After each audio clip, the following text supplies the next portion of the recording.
My name is Penelope Ward. I'm 44 years old, a retired lieutenant colonel in the United States Air Force. Most of my work? Classified. But let's just say I didn't spend 2 decades pushing papers. I've flown through anti-aircraft fire, made decisions at 30,000 feet that grounded men for life or death. And once, on a mission no one will ever confirm, I intercepted a drone headed toward a convoy of American aid workers in Kandahar. I didn't miss. But none of that mattered on that Tuesday morning. I was flying from Dallas to D.C. on a domestic route. Nothing special, nothing worth remembering, except what happened 30 minutes after takeoff. I was supposed to be in 3C, business class, window seat. Clarissa, my younger sister by 8 years, booked the flight. She said she wanted to treat me to a family trip, said she missed me, said she was sorry we'd drifted apart. When I boarded, the gate agent gave me a different ticket. "Looks like there's been a change. You're in 12F now, ma'am," she said, smiling too tightly. 12F. Back of the plane, middle seat, right next to the restroom. I raised an eyebrow but didn't argue. There was no point. Clarissa was already in her seat, perfectly poised in 3C like a polished piece of coral. Hair curled, perfume strong, smile tight. I walked down the aisle. People were still settling in. No one looked twice at me. When I reached row 12, Clarissa turned around in her seat and called out, loud enough for everyone around to hear, "Oh, Pen, they moved you to the back? I guess some people just weren't meant to fly first." She smiled. Sharp, cold, the kind of smile that cut. I didn't answer. "Don't look so stiff," she said, with a little laugh. "You're not special anymore, not here." I nodded once, sat down in 12F, and placed my bag under the seat. She turned back around like nothing happened. The air smelled like airplane coffee and floral disinfectant. I closed my eyes. I remembered the sound of rotors slicing desert wind, the weight of my helmet, the radio crackling as call signs barked through static. Clarissa's voice echoed in my head. "You're not special." She used to say it when we were kids too, when I made varsity soccer, when I got the Air Force Academy letter, when Dad would talk about me at dinner.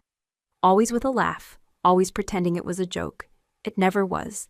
The plane took off. I stared out the window, watching the clouds blur past like old memories I didn't want to revisit. A man beside me scrolled on his phone. The woman on the other side sipped tomato juice. And just when the flight attendants began rolling out the beverage cart, everything changed. A low rumble vibrated the cabin. At first, I thought it was turbulence. Then the rumble grew louder, metallic, aggressive. People looked up. Overhead bins rattled slightly. Someone muttered, "Is that another plane?" I turned to the window. There it was, one F-22 Raptor. Then another, gliding alongside us like silent predators. Sleek, gray, deadly. Flying closer to a commercial aircraft than protocol ever allowed. Gasps filled the cabin. People unbuckled, stood up, phones raised. A baby started crying. "Are we being intercepted?" someone asked. Clarissa stood up in her seat, her voice louder than necessary. "Oh my God, what is happening? Is this a terrorist attack?" She looked panicked, genuinely panicked. But she wasn't looking out the window. She was looking at me, and I wasn't saying a word, because deep down, I already knew. The captain's voice crackled through the intercom, steady and calm, but with an edge of something you rarely heard in civilian flights: respect. "Ladies and gentlemen, this is your captain speaking. I'd like to ask everyone to please remain seated and calm. The 2 F-22s you're seeing are not a threat. In fact," he paused, just long enough for people to hold their breath. "They are our escort. For the passengers seated in 12F, silence." Then the words that turned the cabin into something electric. "Call sign, Viper." It took a moment to register, just 3 syllables. Viper. That name hadn't been said aloud in 6 years. And yet when it came through the speakers, the air changed. The atmosphere thickened with something heavier than shock. Clarissa's head whipped around. "Viper," she repeated, her voice barely a whisper. The man beside me pulled back. The woman dropped her tomato juice. I stayed still. The left F-22 adjusted altitude, just slightly, then tilted its wing. The right did the same. A wing dip. A salute. Not just to a call sign. To me. I looked out the window as they held that formation, firm and perfect. I knew those maneuvers by heart. I'd taught some of them. "Who are you?" the man beside me asked. His voice cracked a little. I didn't answer. Clarissa was still staring. Her jaw was clenched now. She sat down slowly, like she'd been hit with something invisible. Because in that moment, the lie she had built about who I was, what I'd become, how irrelevant I'd turned, collapsed in front of witnesses. No headlines, no medal pinning, just reality, spoken through jet engines and a flight captain's voice. The captain spoke again. "We are honored to be transporting Lieutenant Colonel Penelope Ward, retired USAF, known as Viper, to her fellow pilots. Thank you for your service, ma'am," someone clapped. Then another, and another. It spread through the cabin like rain on dry earth. I didn't smile, I didn't cry, I didn't do anything but nod, once. Because this wasn't glory, it was recognition, quiet, earned, undeniable, and it came exactly when I stopped expecting it. Clarissa wouldn't meet my eyes. Her hands gripped the seat in front of her. She looked like she might say something, then thought better of it. Good. Because I had no words left to give her. She'd said I wasn't special, but the sky had answered for me. I was born 6 years before Clarissa. By the time she came along, I was already climbing trees and lining up plastic soldiers by rank and division. I made forts from cardboard and saluted the mailman as if he were my commanding officer. She cried the first time I left for kindergarten. Our parents, well-meaning as they were, built our identities around contrast. Clarissa was the clever one, the sensitive one. She liked puzzles, and she excelled at mental math. I was the loud one, the physical one, the girl who came home with scraped knees and the scent of jet fuel in her dreams. They didn't say it outright, but the compliments always seemed to echo off one another. When I enlisted, my parents told everyone at church. "Our pennies serving the nation," Dad said with pride. Clarissa said nothing. Her eyes lingered too long on the photos of me in uniform. When I left for basic, she didn't come to the airport. She studied marketing, then nutrition, then something called integrative wellness. She posted pastel-colored affirmations on social media: "Nourish your soul, detox the mind, positive vibes only." Her followers grew into the thousands, then tens of thousands, then a book deal, a podcast. She became the founder of something called Living Radiantly. Meanwhile, I was in Kandahar, sleeping in bunkers and writing goodbye letters I never sent. I was coordinating extractions, managing satellite feeds, barking orders through static. There was nothing radiant about it. The first time Clarissa went viral, she sent me a link. The thumbnail showed her holding a green smoothie, glowing like she'd swallowed the sun. The caption said, "How I helped 10,000 women reclaim their energy without meds." The subtitle? "You don't need war to find your strength." I blinked. That wasn't a coincidence. When I came home on leave, she had already moved into Mom and Dad's old house and painted it cream and rose gold. She met me at the door wearing linen. "Wow," she said, squinting at my haircut. "You still go with that military vibe?" Then she hugged me in a way that made me feel like luggage. Over dinner, she introduced me to her fiancé, a man named Lyle with a haircut too perfect for a Tuesday. He asked me if it was weird being a woman in combat, and Clarissa laughed. Too hard. She said, "Penelope once flew a jet over enemy lines without permission. Almost cost her job. But hey, she saved a few dudes, right?" Then she took a sip of kombucha, like that line didn't sting. I smiled. Tight. I didn't correct her. Not that night. I thought I was above it. I thought distance made me immune. I told myself, she doesn't understand. I excused her like a patient in denial. I wore my silence like armor. But there's something corrosive about being misunderstood by the people who should know you best. At one point, Clarissa asked me to speak at her Living Radiantly retreat. A woman's journey through fear, she called it. I declined. She called me dramatic. When I earned my promotion to lieutenant colonel, she posted a story on Instagram. Proud of my sister, even though she still thinks shouting solves everything. The caption had a laughing emoji. I didn't respond. I let the silence speak for me, but I felt it, that sting under the ribs, the one you pretend isn't there. It got worse after the hearing. After Kandahar, I was pulled into an inquiry for going off protocol. I was cleared, barely. The operation was declassified, but the headline stayed. female pilot defies orders. Rogue hero or reckless? They never used my name, just she. Clarissa shared one of the articles with a caption. Courage comes in many forms, some just louder than others. I told myself she didn't mean harm, that maybe she thought she was being supportive in her own way. But every barb left a scar. Every smile came with a knife in its teeth. And yet, I didn't confront her. I flew more missions. I trained cadets. I learned to sleep with one ear open and one hand on strategy. I buried friends. I watched soldiers lose limbs, minds, marriages. And I still came home and let my sister talk over me at dinner. I thought silence was strength, but silence can become consent when it's misread long enough. The worst part? She really believed she was the better woman, the kinder one, the one who helped others. She believed my career was proof of trauma, while hers was a calling. It wasn't hate, not really, it was erasure. She didn't want me dead, she just wanted me irrelevant. Clarissa never hit me, she never screamed. She didn't need to. She made the world look away from me, until I started doing the same. And that's how it happens. That's how people disappear even when they're in the room.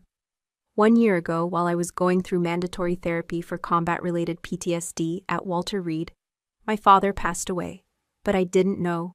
Not until weeks later, when I ran into Mr. Lawson, my high school English teacher, at a coffee shop near the base. He wore a black tie and offered condolences with a confusion that twisted my stomach. Didn't expect to see you so soon after the funeral, he said gently.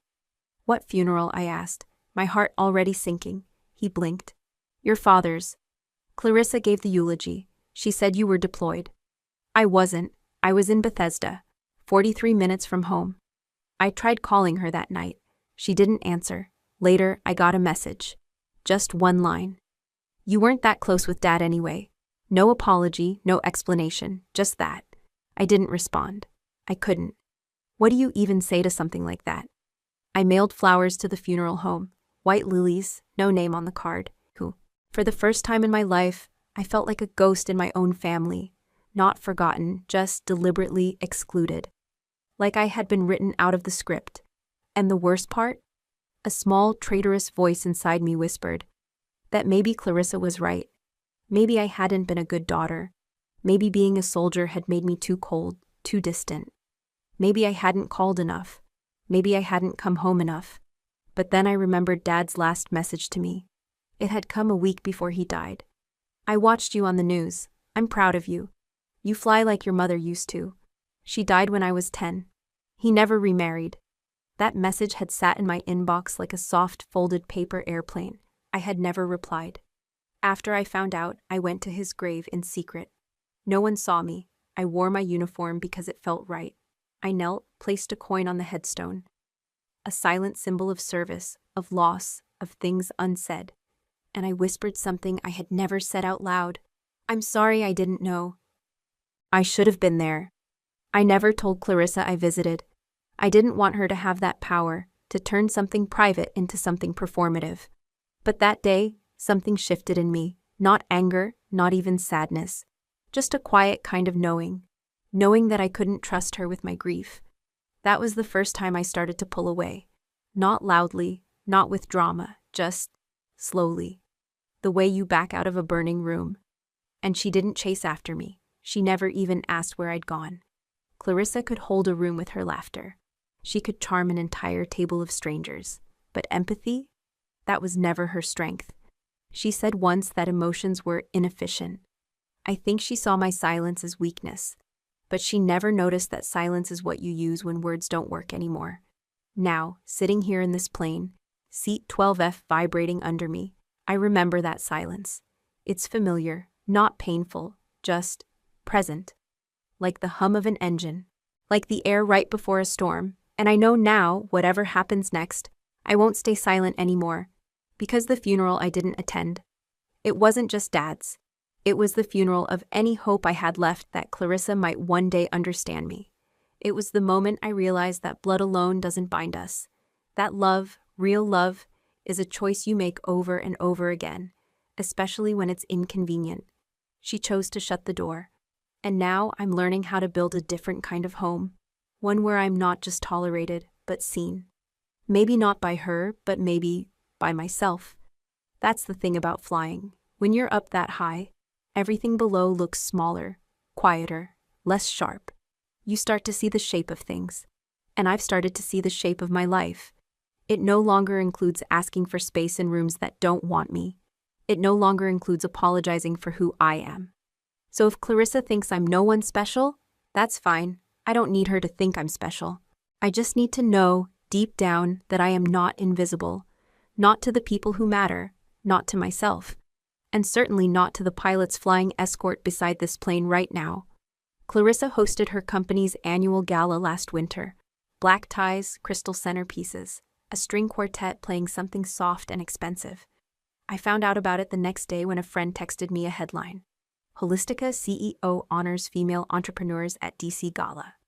The photo showed her standing next to a senator, glass of champagne in hand. I wasn't invited, not even told. When I asked, carefully, trying not to sound hurt, she said, "It wasn't really your kind of thing, Penny, politics and business." That should have been enough. But it wasn't. Not this time. See, Clarissa had built her brand on certified organic supplements backed by science and service. Her exact words. But I remembered one of those certifications. It looked wrong. Off. I'd written op-eds for a military publication years ago. Still knew someone on staff. Quietly, I verified the code, twice. It wasn't legitimate. I didn't go public. I didn't shout. I sent an anonymous envelope to the editor with a single line. You may want to look at Holistica's test results. The exposé landed 2 weeks later. It didn't name her, but it shook her company. She pulled 3 products, canceled appearances, issued vague press statements about internal audits. And still, no call, no message. Then one morning, she showed up at my apartment. Tight ponytail, designer yoga pants, standing in my doorway like she had every right. "Was it you?" she asked. No hello, no pause. I didn't answer. She looked me up and down. "You always hated that I made something of myself. You without the uniform. You're just a sad, lonely woman with a shrink and no mission." I flinched. Not because she was right, but because she knew exactly where to strike. You think you're a hero? You think the world owes you a salute? Newsflash. Your war is over. No one's clapping anymore. Then she turned and walked away. I stood there in the hallway, door half open, light catching the scar just beneath my collarbone. She'd said it before. You're no one special. As kids, as teens, even after the medal ceremony at Langley. But this time it landed different. I didn't feel rage. I felt a hollow drop, like stepping off the side of a cliff in the dark. Was she right? Was I nobody without the flight suit? I sat at my desk and opened the drawer where I kept my logbooks, my call sign etched on the inside flap. Viper. That name meant something once. It still did. To the pilots I guided out of danger, to the ground teams I didn't leave behind. Clarissa didn't need to understand, but I did. 2 days later, her scandal reached national news. She stayed quiet, pulled ads, restructured. Still, no apology. A week after, we crossed paths at the grocery store. Her cart full of avocados and collagen powders. Mine, frozen meals and Tylenol. We locked eyes. She turned away. That night, I wrote her a letter. Didn't send it, just wrote. I never wanted to be the hero. I just didn't want to disappear. I folded the paper, slid it into a box with my old flight patch and the birthday card she gave me when I turned 30. It had glitter and a cartoon jet. She'd written, "Still faster than me, always will be." That was before the uniforms and TED Talks, before silence became our only shared language. Maybe she'll open that box someday. Or maybe she won't, but it'll be there. My truth, waiting. My sister called me out of the blue. We hadn't spoken in months, not since her last text, the one where she'd called me a walking relic in a flight suit. But this time her voice was smooth, like polished marble. "Penelope, I've got a trip to DC next week," she said. "One of our new partners is ex-military, and I thought it might help if he saw you beside me. You know, uniform and all. It'll be quick, just a 2-hour flight, my treat." It was framed like a compliment, like an olive branch wrapped in silk. But the way she said "you beside me" didn't sound like admiration. It sounded like decoration, a prop. Still, I said yes. Part of me wanted to believe she was trying. That maybe after everything, after the funeral, after the gala, after the way she'd looked at me like I was some sort of tarnished antique, we could find our way back. I didn't pack my uniform. I brought a simple jacket and a quiet book. And hope. We met at the gate. Clarissa wore a fitted cream blazer and oversized sunglasses, even though the terminal lights were dull and gray. Her heels clicked like punctuation marks as she walked. Business class, she said, handing me a boarding pass with a smirk. 12F. I glanced at it. My stomach dipped. That wasn't business class. That was near the lavatory. Is there a mistake? I asked. She blinked innocently. Oh no, you didn't want to sit next to me, right? I figured you'd enjoy the quiet. Besides. She lowered her sunglasses slightly. People in the front get noticed. You always hated that. I stood there, staring at the ticket. People shuffled past us. I felt the air grow thin, like we were already in flight. The gate agent gestured. Ma'am, we're boarding now. Clarissa turned, waving her perfect acrylic nails at me like she was ushering in a parade. Come on, don't make this dramatic. So I followed her down the jet bridge. Once on board, she glided into her seat near the front, aisle 2D. The flight attendant welcomed her by name. Champagne sparkled in a plastic flute. I walked past rows of men in suits and women in silk scarves, past the curtains, past the business section, past the pitying eyes of passengers who half glanced at my boarding pass. Row 12, window seat near the lavatory. As I shoved my bag into the overhead bin, I heard a giggle behind me. You sure you're in the right seat? Someone said. Clarissa. She'd walked back with her phone out, pretending to take a picture of the cabin. Smile, Viper, she whispered, low enough that only I could hear. Always wanted to show the world how the mighty fall. The attendant came down the aisle. Clarissa gave her a wink. Sorry, just checking in on my big sister. She's not used to flying coach. The attendant forced a smile and moved on. I sank into the seat. The vinyl was cracked. The armrest stuck. I felt the rumble of the lavatory door opening and closing behind me like a heartbeat. My fingers curled around the edges of the seatbelt. I stared out the window. This wasn't just a seat switch. This wasn't just an inconvenient ticket. This was a message. You're no one special. And it wasn't the first time she'd tried to send it. In high school, when I got my Air Force ROTC letter, she told our parents I was just running from real life. When I made lieutenant colonel, she sent a card that read, "Congratulations on being promoted to middle management of war."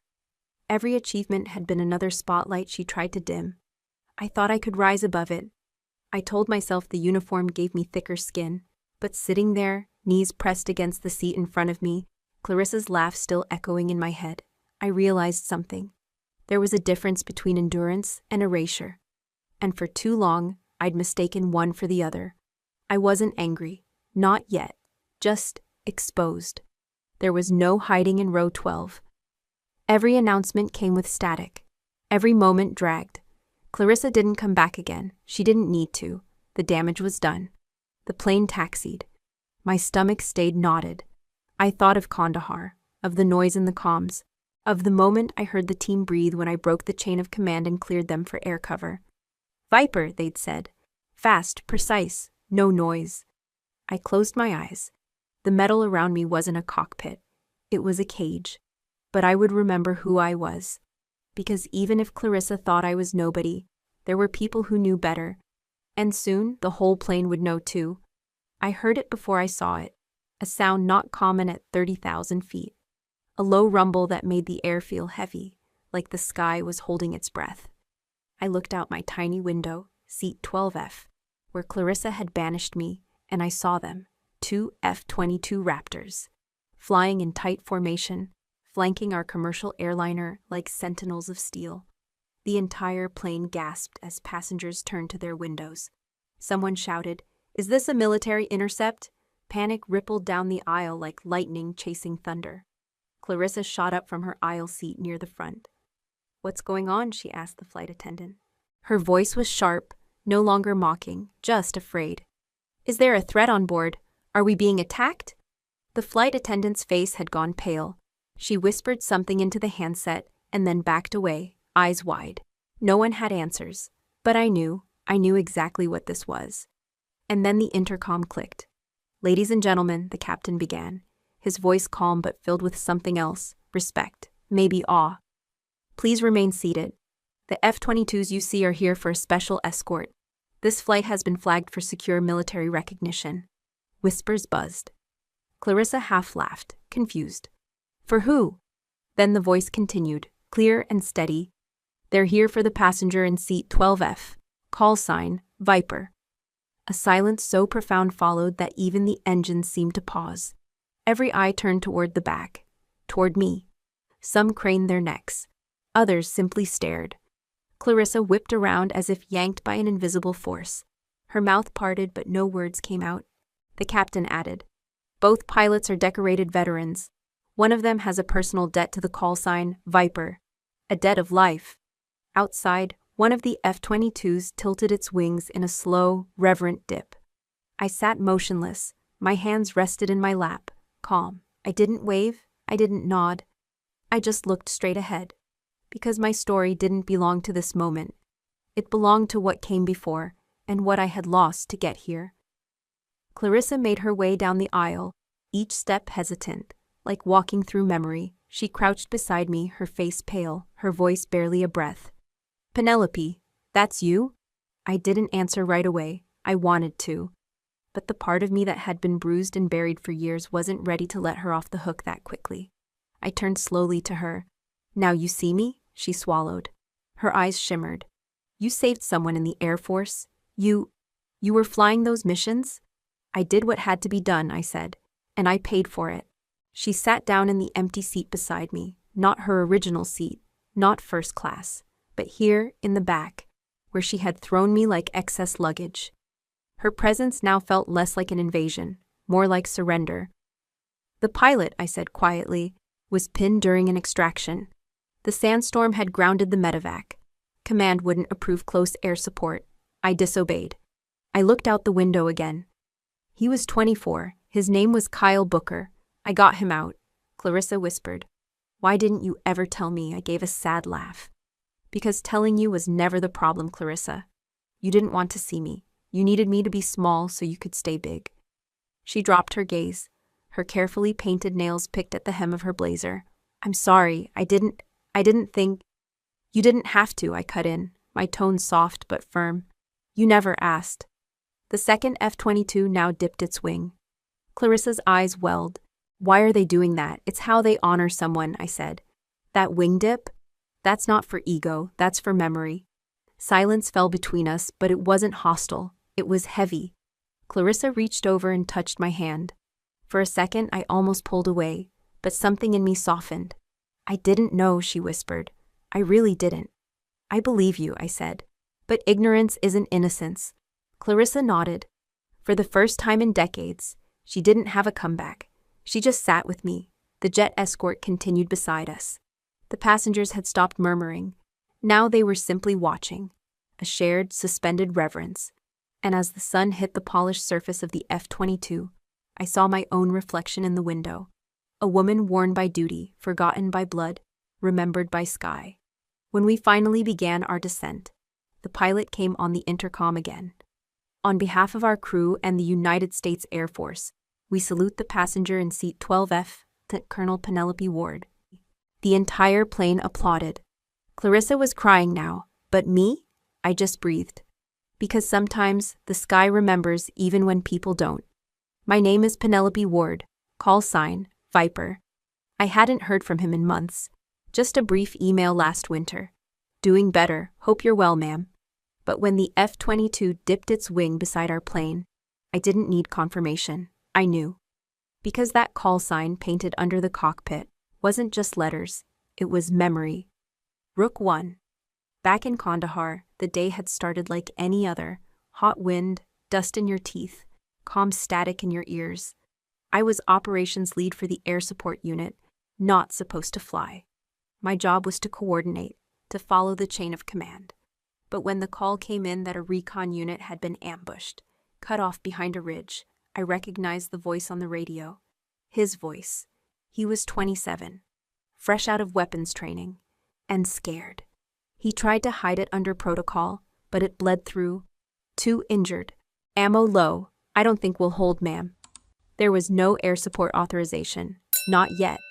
A sandstorm was rolling in fast, and the brass hesitated, but I didn't. I overrode 3 safety locks, climbed into an F-16, and punched through the rising wall of grit and noise. I found them. Flares, muzzle flash, red smoke. I strafed low. The ridge was so tight I could have scraped paint. I made 2 passes, one for cover, one for clearance. On the third, I dipped my wing just enough for them to run. They got out. Rook 1 survived. But he didn't return to normal. His body healed, but something in him didn't. He spiraled, fast and quiet, like too many of us do. Nightmares, guilt, the gnawing sense that he didn't deserve to come home when others didn't. He was diagnosed with PTSD and placed on medical leave. I wasn't assigned to check on him, but I did. Quietly, not as an officer, not as a savior, just as someone who knew.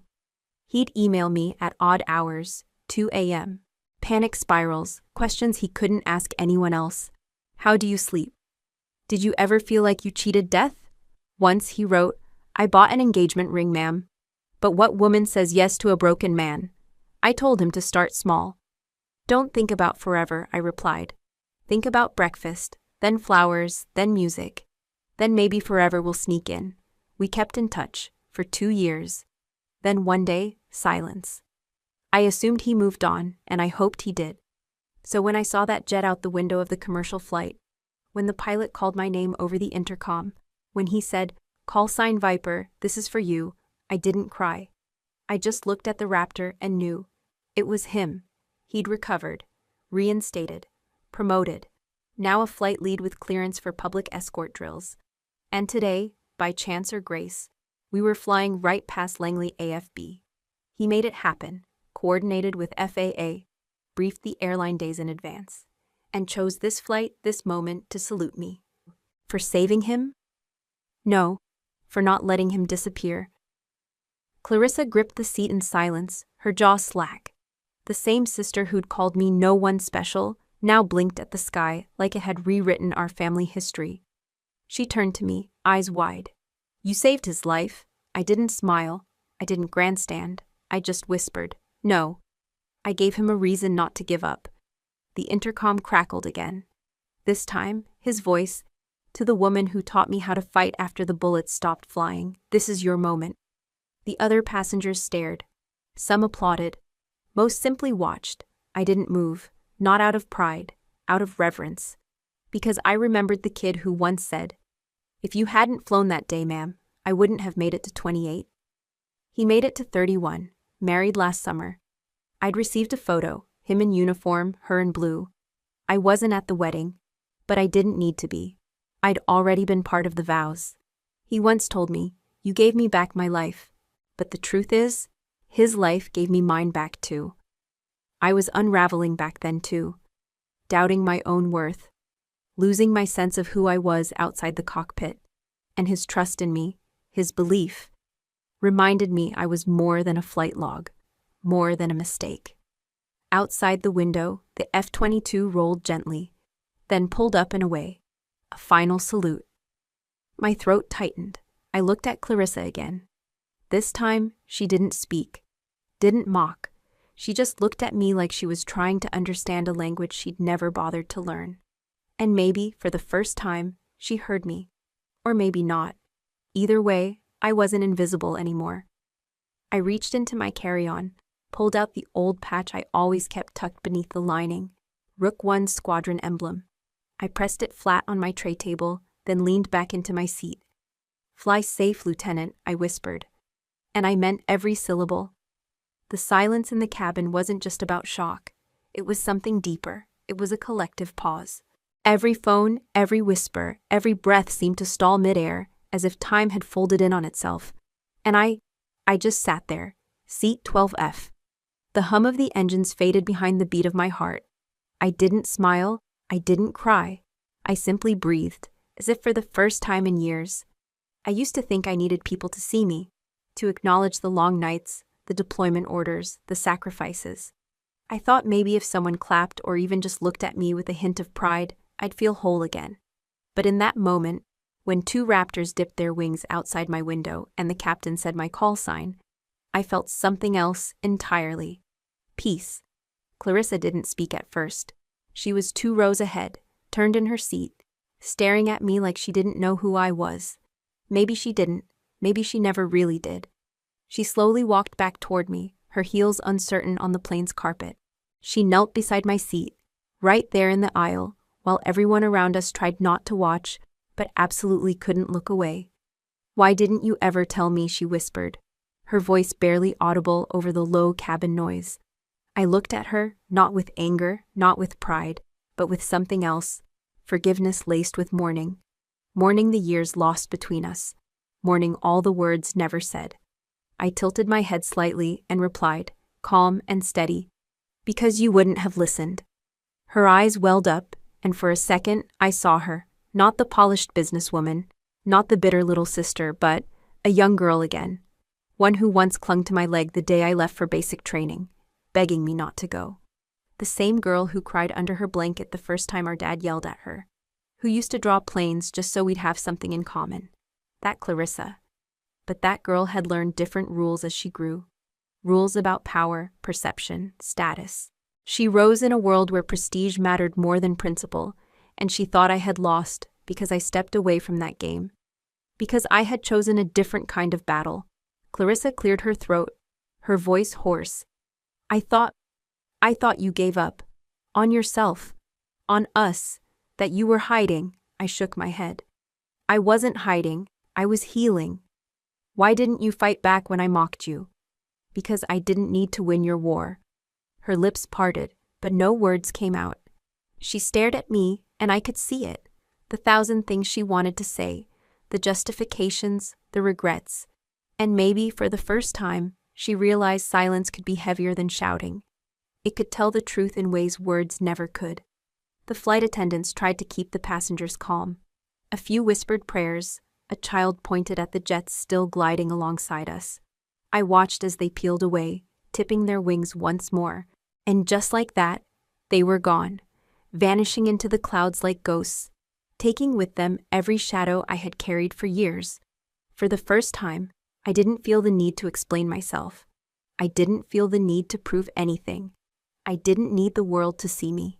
I needed to see me. The captain made another announcement, something routine about preparing for descent, but I barely heard it. My mind drifted to Kandahar, to the desert winds, to the sharp scream of metal against sky. I remembered the faces of those men, alive because I broke protocol. I remembered the tribunal, the threats of demotion, the coldness of military discipline. But I also remembered that one pilot, eyes wide with panic before I told him over comms, "Follow my lead, I'll get you home." I got him home. And today, he brought me home in his own way. Clarissa touched my hand gently. I didn't know, I never thought. I squeezed her fingers once, not to say it was okay, it wasn't, but to say I heard her. And maybe that was enough for now. As we landed, people clapped. Not for me, I think, but out of relief. Still, a few eyes lingered. A nod from a man in first class. A soft smile from a teenage girl across the aisle. And while those gestures didn't define me, they meant something. But I didn't rise from my seat any taller than I had boarded the plane. I rose exactly as I was. Penelope Ward, 44, former Air Force pilot. Call sign, Viper, daughter, sister, woman who once flew into fire, and now, finally, free from needing applause to feel real. A week after the flight, I got an email. The sender was Clarissa. The subject line was empty, just blank white space, like she couldn't decide what to say. I hovered over it for a while, unsure if I even wanted to open it. Eventually, I clicked. Penelope, I've spent the last few days trying to find the right words, and I'm not sure they exist. I don't know how to ask for forgiveness when I was never brave enough to admit I was wrong until now. The truth is, I've always been jealous of you. Not just because you wore the uniform, but because you never needed applause.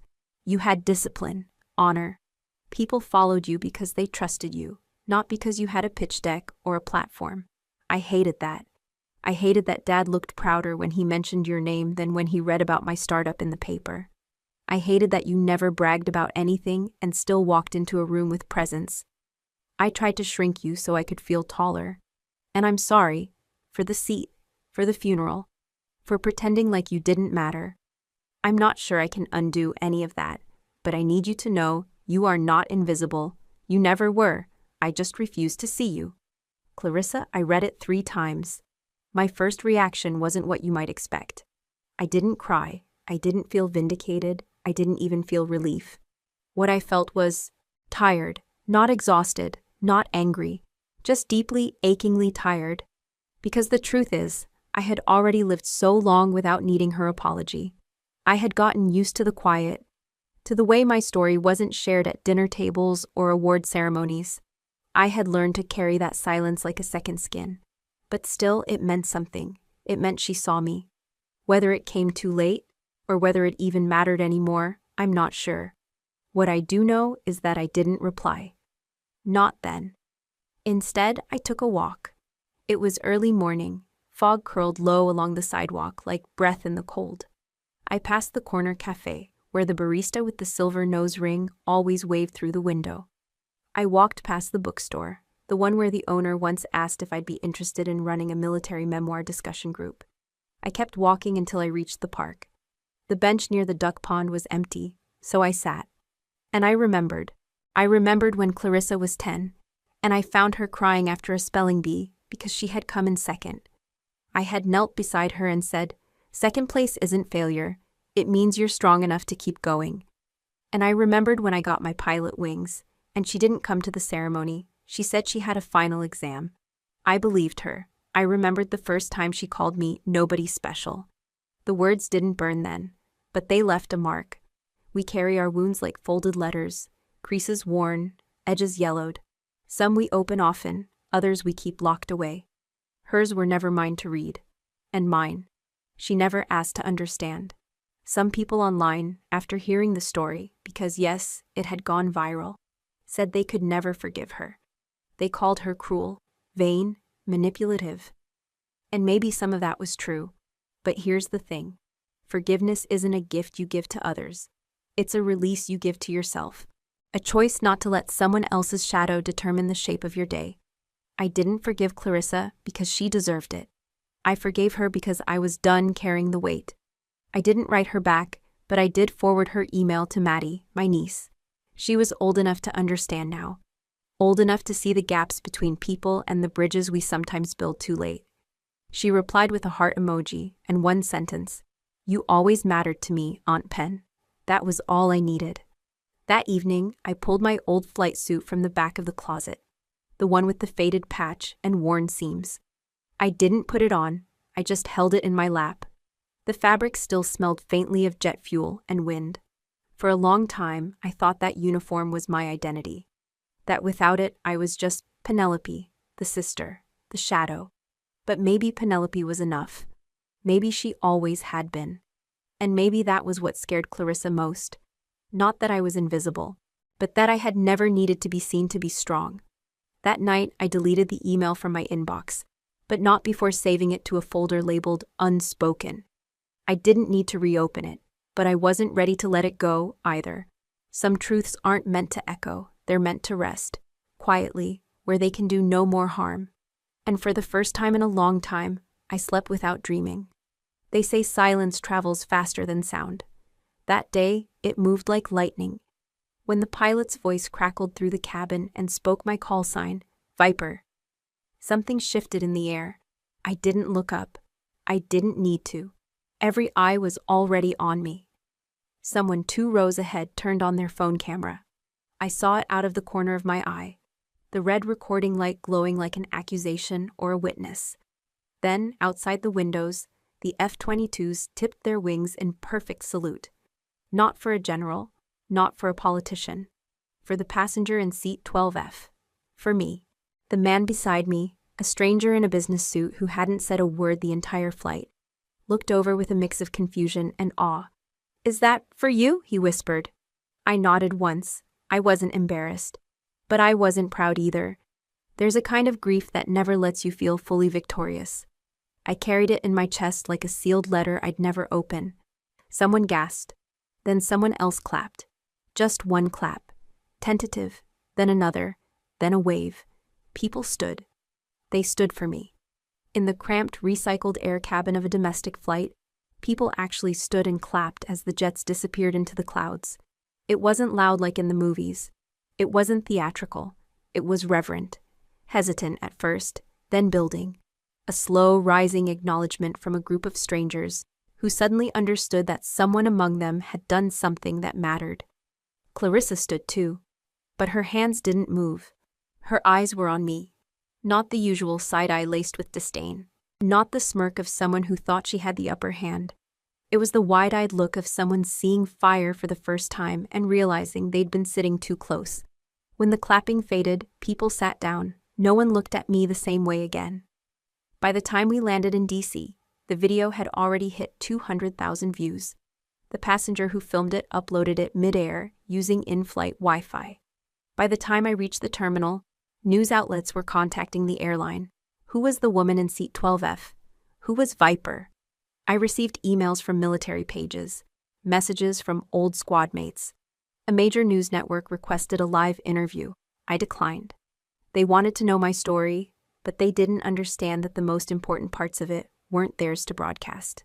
I wasn't hiding. I was choosing. I didn't post a statement. I didn't tweet. I didn't reshare the video when it made the rounds. I let it all unfold without me. I watched from a distance, like someone reading a news headline about a stranger, except the stranger was me. People debated whether the military should have orchestrated such a display. Some called it excessive. Others called it long overdue. But none of them knew what Kandahar had cost me. None of them had stayed up at night wondering if they'd made the right call when the rules said wait. But the clock said now. None of them had carried the weight of surviving when others didn't. A month after the video went viral, I got a letter in the mail. No return address. Just a folded sheet of paper with handwriting I recognized. You didn't need to say anything, it read. They finally saw. The world saw. But I already knew. I should have said something years ago. JM? It was from the pilot I saved. He didn't sign his name, but I remembered the initials. Jason Matthews. The same man who once told me, if you hadn't flown in that day, I'd never have met my wife. I smiled and tucked the letter into a drawer. The recognition didn't change who I was. It didn't erase the years Clarissa made me feel small. It didn't fix the silence around my father's funeral or the way my mother never asked why I missed it. But it gave me something better than apology. It gave me proof. Not for others, just for me. In the weeks that followed, people at airports stopped me. Are you Viper? They'd ask, hesitant, respectful. I'd nod. Sometimes I smiled. Sometimes I just kept walking. Fame had never been my goal. Neither was revenge. But truth? Truth was mine now. Clarissa never mentioned the video, not directly, but I noticed she stopped correcting people when they called me Colonel. She even introduced me that way once. At a networking event she dragged me to out of guilt or habit. This is my sister, Colonel Ward, she said, avoiding my eyes. For a second, I saw something in her face. Not fear, not regret. Something closer to awe. And maybe that was enough. I didn't want her to grovel. I didn't need another apology. I just wanted her to see me, really see me. The way everyone else on that plane had. The way the pilots had. The way I had finally learned to see myself. When strangers stand for you, it feels nice. When you finally stand for yourself, it feels like freedom. It came in an envelope with no return address, postmarked from a small base in Colorado. The handwriting on the front was clean, precise. Someone who had spent decades filling out forms in block letters. I knew that kind of penmanship. I had mimicked it in training, then surpassed it in reports stamped classified. The paper inside was heavy, matte, folded once. There was no official seal, no military header. Just a message, handwritten in dark blue ink, penned by someone who knew that power doesn't always wear a uniform when it speaks. It read, Viper, if you've ever doubted the worth of your decisions, if there were nights where silence echoed louder than orders, remember this. There are lives walking this earth because you disobeyed me, and I am grateful. R. McAllen. I read it 3 times before sitting down. Colonel McCallan had once stood across from me in a briefing room, jaw clenched, voice like steel, saying, "You've overridden a chain of command. You may have saved a team, but at what cost to the structure we defend?" I never forgot those words. They rang in my ears long after I turned in my wings and folded away my uniform. I respected McCallan. I feared him too. He believed in rules like they were religion. I was never his favorite. Not by merit, not by instinct. I was the thorn, the risk-taker, the kind who asked forgiveness instead of permission. He wanted me court-martialed after Kandahar. Said I was reckless. Said I set a precedent that could jeopardize command authority. I stood before him, steady in posture, but bleeding inside. I didn't speak in that room. I let my report speak for itself. A week later, he dropped the charges without explanation. And now, this. I ran my finger over the words, "I am grateful." He hadn't written, "You were right." That wasn't McCallan's style. But his admission meant more. It was the closest thing to a salute I'd ever get from him, and it was enough. That night, I left the letter on my nightstand. I didn't frame it or hide it. I let it sit where I could glance at it without ceremony. Not for ego, but as a kind of quiet balance to all the years I carried doubt like a second skin. The world had changed since Kandahar. Men like McCallan rarely wrote anything personal, let alone sent it unprompted. For him to acknowledge me, especially now, after all the noise from the viral video and the calls for interviews, it meant he'd been paying attention. Not to the spectacle, but to the silence behind it. To the part of me that never asked to be seen. I didn't tell anyone about the letter, not Clarissa, not even my therapist. It wasn't a trophy. It wasn't for show. It was for me. It reminded me of who I had been before all the noise, before I let someone else's version of me become the one I feared was true. For so long, I'd questioned myself, wondered if Clarissa had been right all along, if my silence meant insignificance, if disappearing was the same as defeat. But that letter changed something, not in some dramatic, cinematic way. There was no background music, no tears, just a quiet shift inside, a restoration of weight to the parts of myself I'd tried to ignore. I sat outside that morning, coffee cooling beside me, and watched a pair of birds dive between power lines. Swift, certain, sharp in their movement. I thought of jets, of call signs, of decisions made at 2,000 feet above consequence. I thought of the men I'd helped bring home. One of them had a daughter now. He'd sent me a photo a year ago, tiny fingers gripping his thumb, no caption. He didn't need one. I understood what it meant. They're alive, because I acted, even when no one told me to. Clarissa had stopped sending emails. Her apology stood unacknowledged in my inbox, like an unopened gift I wasn't ready to accept. I didn't hate her. Not anymore. But I wasn't going to pretend she hadn't hurt me. Forgiveness is not forgetting. It's simply choosing not to carry the blade by the sharp edge. Colonel McCallan's letter felt like the opposite of that blade. It was the rare kind of recognition that doesn't shout, doesn't beg to be praised. It simply is. Quiet, true, steady. I carried it in my wallet for a while, tucked behind my old military ID, which I no longer showed at airports. It made me feel grounded, not because I needed validation, but because sometimes truth needs anchoring. And that letter, it was an anchor. It told me that what I did mattered, that there were people still breathing because I stepped outside the line, and that even the man who once threatened my career had come around to see the line I crossed was the one that saved lives. Recognition doesn't always come with medals.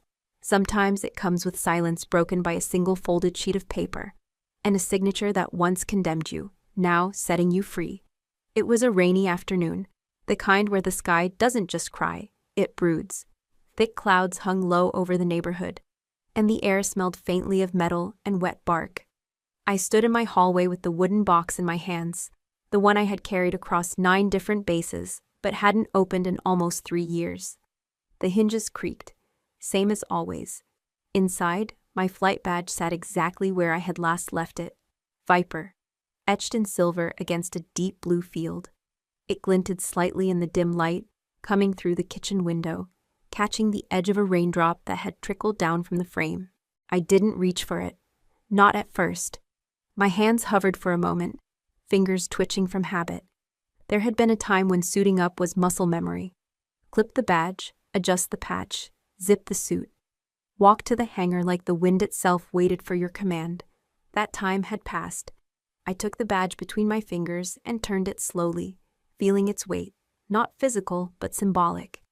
It had been my shield, my proof, my story condensed into a name and 2 wings. But now it felt like a relic, not of a lost self, but of one I no longer needed to prove.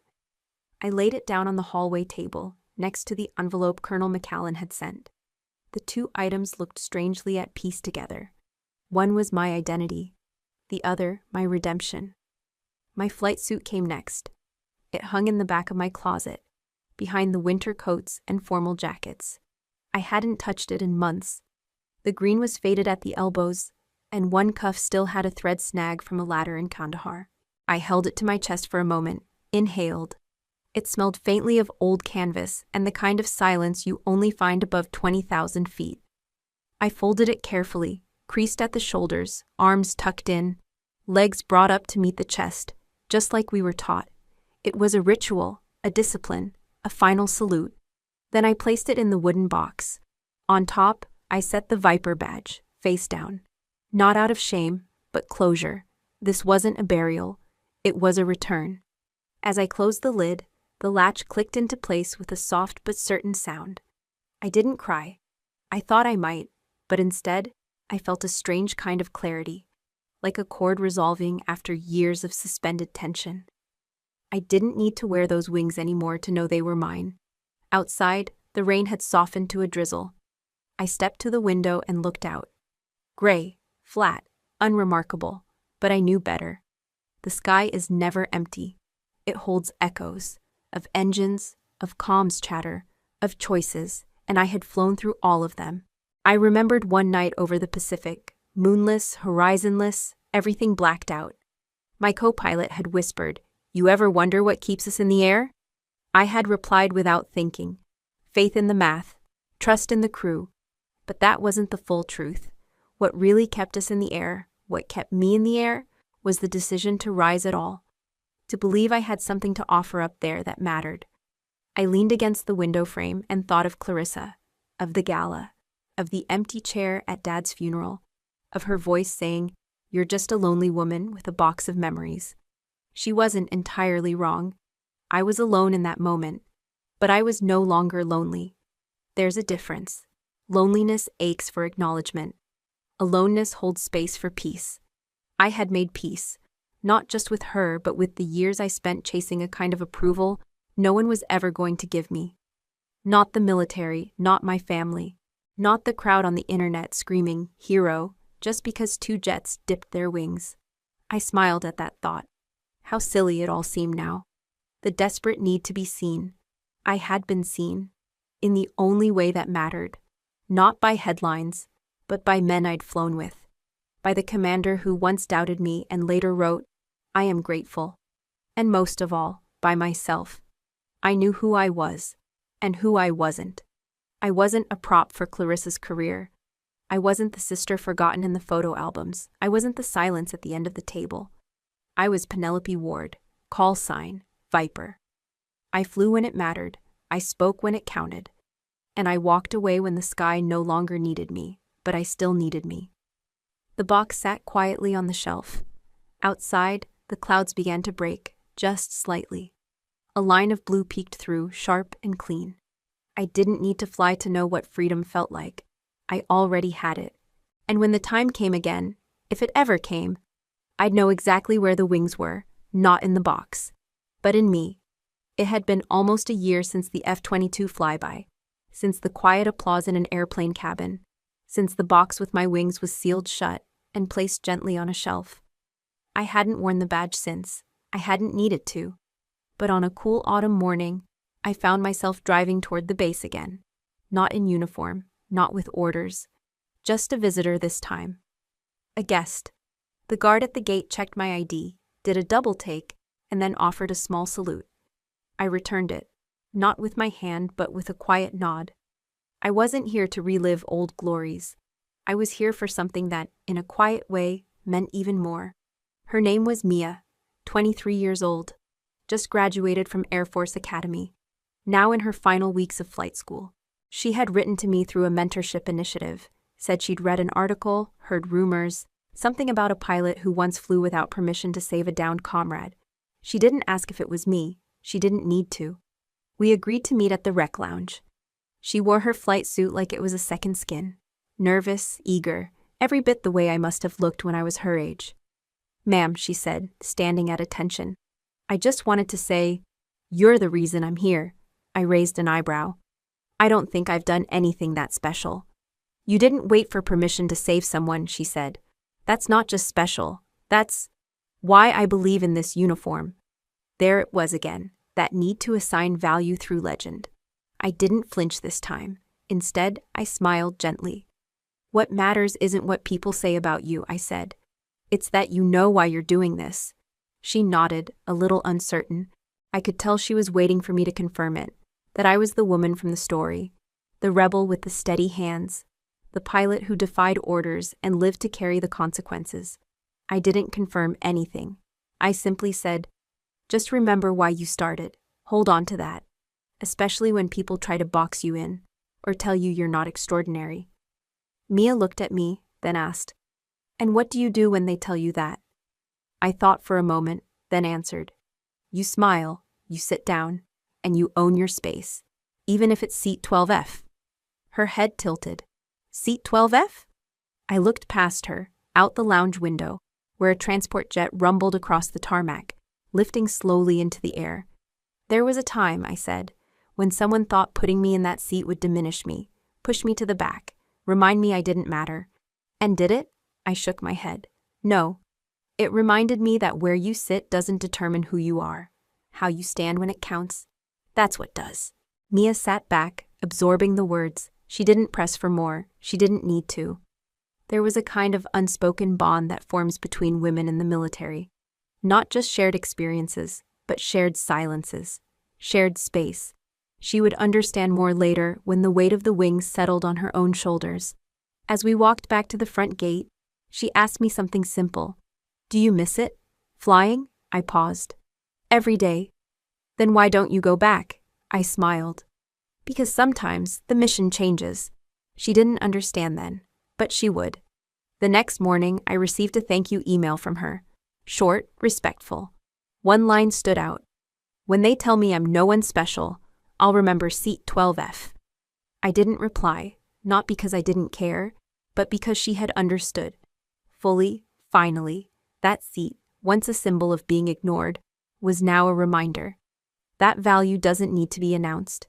It doesn't require a spotlight, a first-class ticket, or applause.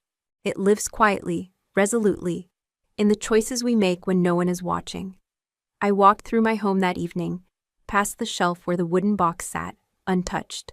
The rain tapped lightly against the windows again, like a familiar song. I made tea, sat by the fire, let the silence stretch. And for the first time in a long time, I felt something soft and whole wrap around my chest. Not recognition, not redemption, just peace. They had tried to define me by omission, by silence, by shadows. But in doing so, they had forced me to find a deeper kind of truth. I didn't need to be moved to the front of the plane to hold my worth. I didn't need applause to validate what I had done. I didn't need to explain or justify or announce. I had been the woman in seat 12F. And that was enough. There's a small airfield just outside Fairborn, Ohio. It's not on any map tourists carry. The kind of place where old pilots go to remember how it used to feel. Before the noise, before the medals, before the world tried to measure them by headlines or headlines missed. That's where I found myself one quiet afternoon. No camera crews, no salutes. Just a stretch of runway and the whistle of wind threading through rusted fences. It was here I took off for my first solo flight. I had been 19, green, determined, a little terrified. My flight instructor had stood on the ground with a radio, whispering calm into the static as I lifted off. "Easy, Viper," he'd said. "Trust the sky." It was the same sky now. Different decade, different me. A boy ran past me, maybe 8 or 9 years old. Grass stains on his knees. He stopped suddenly and pointed upward. "Look," he shouted, F22, I followed his finger. There it was, high, fast, clean. An F22 gliding through the sunset like it belonged to a brighter future. The kind of sight that used to make my chest ache from the inside out. The boy watched it fade. Then he ran off, chasing something invisible, maybe a dream. Maybe just the thrill of running. I stayed still. I didn't wave. The jet didn't tip its wings. And for the first time, that felt exactly right. Because I didn't need it to. I didn't need a salute or a shout-out or an echo from the past to remind me who I was. I stood in silence, let the moment pass. Then I turned around and walked toward my car. No uniform, no applause. Just the slow steps of a woman who had already earned her peace. There's power in not needing to be seen. There's strength in walking away without looking back. And there's healing in knowing your sky isn't behind you, it's still above you. I am Penelope Ward, call sign, Viper. And my sky? It's still open. Before we say goodbye, we'd love to know, where are you watching from? Is it a quiet morning with a warm cup of coffee? Or a late night where stories like this keep you company? Let us know in the comments. We read everyone with gratitude. And if this story touched your heart, please consider subscribing to the channel. Not just to hear more stories like this, but to be part of a community that still believes in kindness, healing, and second chances. Thank you for spending your time with us today. Wherever you are, we hope you carry this story with you. And remember, sometimes the miracle doesn't knock on your door. It waits quietly until you're ready to open your heart. Take care, and we'll see you in the next story.